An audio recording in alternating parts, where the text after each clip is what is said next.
Shalom, alléluia, c'est votre serviteur, je suis le fondateur de la mission évangélique Temple Siloué, basée dans la ville de Koudou. Je suis le pasteur Zachary Ramdé. J'ai une exhortation à faire passer très rapidement par cette vidéo. Ceci est une exhortation. Je suis dans Apocalypse chapitre 21, le verset 8.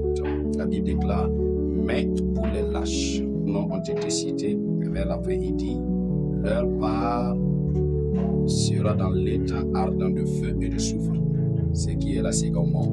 Alors, bien-aimés dans le Seigneur, parmi les péchés que nous avons l'habitude d'entendre ou d'écouter dans nos églises, dans les prédications, partout, nous avons tous l'impression que le péché se limite au sexe, le péché se limite au vol, le péché se limite à l'idolâtrie, c'est-à-dire pour ceux qui battent voix de féticheurs, nous avons comme l'impression que le péché se limite à ces personnes. Mais à notre grande surprise, la Bible mentionne clairement que même les lâches ne verront pas le royaume de Dieu. Même les lâches n'iront pas au ciel. Même les lâches ne pourront pas se reposer au ciel. Waouh, alléluia.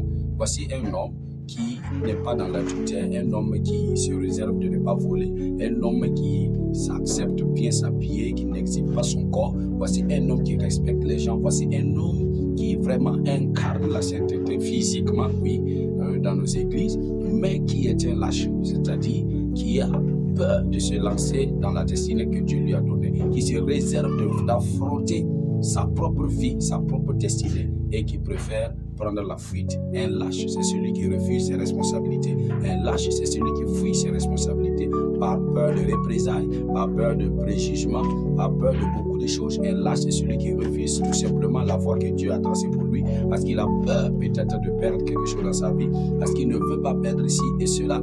Les lâches n'iront pas au ciel. Retenez cela. Est-ce que vous savez que abandonner, c'est manque de respect aux entrailles de celle qui vous a porté pendant 9 mois sans abandonner? Je me demande qu'elle n'avait pas suffisamment à manger. Peut-être qu'elle ne se sentait pas bien, elle avait besoin de quelques produits qu'elle n'a même pas eu l'argent de s'en procurer. Mais aujourd'hui, elle a supporté toutes les caprices de la grossesse. Et jusque-là, vous êtes venu au monde. Bonne arrivée. Peut-être que c'est le jour de votre anniversaire que vous entendez cette vidéo. Mais est-ce que vous savez que dès que vous venez au monde, même si cette maman n'est pas capable de vous accorder cette chose de la vie, pour que vous puissiez démarrer, ou ce papa en question, si vous n'avez pas d'aide et de soutien à gauche et de droite, est-ce que vous savez que Dieu ne vous a pas forcément conditionné avec ces personnes pour que vous réussissiez? Vous devrez réussir parce que vous êtes une création de Dieu. Dieu vous a créé avec sa matière, et la matière de Dieu, ça ne peut pas échouer. Ça dépend de vous. Alors, gloire à Dieu. Nous allons nous demander à savoir c'est quoi un lâche. Gloire à Dieu. Nous allons nous demander pour savoir c'est qui un lâche. Le lâche, c'est tout simplement la personne qui abandonne la voie que Dieu lui a tracée. Le lâche, c'est celui qui abandonne parce que c'est dur, c'est celui qui abandonne parce que c'est compliqué, c'est celui qui abandonne parce qu'on ne le comprend pas, c'est celui qui abandonne parce qu'il n'a pas de soutien de quelqu'un, c'est celui qui abandonne parce que tout simplement il dit qu'il vient d'une famille pauvre et une famille qui ne peut pas l'aider. C'est celui qui abandonne tout simplement parce qu'il est paresseux, c'est lui un lâche. Mais la Bible dit, pour les lâches, vous n'irez pas au ciel.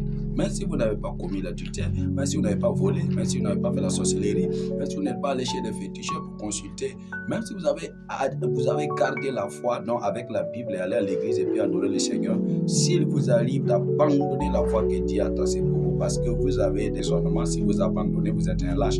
Et si en tant que lâche, vous n'aurez pas de place dans le royaume de Dieu, c'est un péché ignoré. Mais j'ai compris pourquoi dans Apocalypse 21, verset 8, la Bible commence par parler des lâches d'abord. La Bible précise que les lâches n'iront pas au ciel avant d'avancer. Vous comprenez par là que c'est très très important de comprendre le péché d'être un lâche avant que les autres ne suivent. Parce que quelle que soit votre foi, si vous êtes un lâche, vous avez échoué la foi. Alléluia. Donc bien aimé dans le Seigneur, cette exhortation est venue aujourd'hui pour te dire, même si tu ne respectes pas Dieu, même si tu ne respectes pas ta personne, respecte les entrailles qui t'ont porté 9 mois, avec toutes les conditions climatiques possibles. Et aujourd'hui, tu veux abandonner parce que tu n'as pas de soutien. Relève-toi et applique Matthieu chapitre 7, verset 7. Quels qu'en soient tes parents, quelle que soit la condition des parents, quel qu'en soit qui t'aide ou qui ne t'aide pas, si tu es un enfant de Dieu, si tu as été créé par Dieu, tu as aussi ta part sur la terre.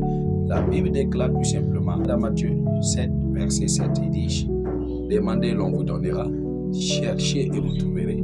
Frappez à la porte et l'on vous ouvrira. C'est simplement que ça. Si vous êtes décidé à accomplir votre destinée, alors vous allez appliquer Matthieu 7, verset 7.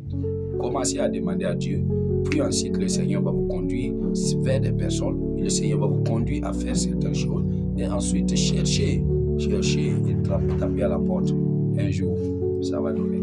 Que Dieu, dans sa bonté et dans sa miséricorde infinie et illimitée, nous vienne tous en aide afin que nous terminions vainqueurs comme l'apôtre Paul et non pas comme des lâches. Shalom à vous et à très bientôt pour un autre numéro. Shalom.